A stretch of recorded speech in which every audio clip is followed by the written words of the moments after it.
During morning rush hour in the busy underground cross-section of New York's Port Authority bus terminal in Times Square, a male suspect identified as 27-year-old Akayed Ullah, a Bangladeshi native, attempted and failed to properly detonate a homemade pipe bomb.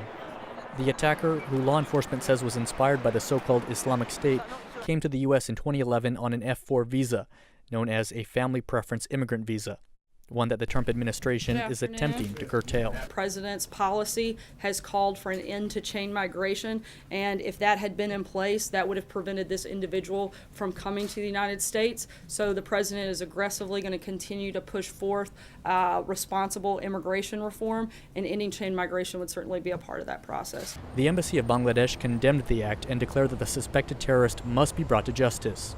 Outside his apartment in Brooklyn, a bomb squad and scores of media inundated an otherwise quiet, diverse residential neighborhood.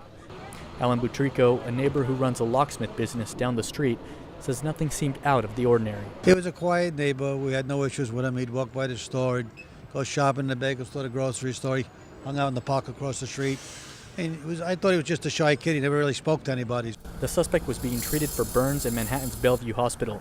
The 3 injured bystanders suffered minor injuries, including headaches and ringing ears. Regular traffic resumed by evening. Near the site, some local residents were shaken by the incident. Others showed a calm resolve. The fear is always present with us, those of us that live in New York. Any sound that is not normal, your body shudders, and you look around to see whether you need to get down or not. I don't know. I'm not scared. They're on top of the game. Yeah, they are on top of the game. Because after 9/11, none of them really succeed.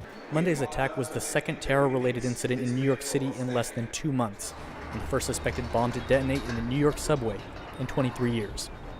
Ramon Taylor, VOA News, New York.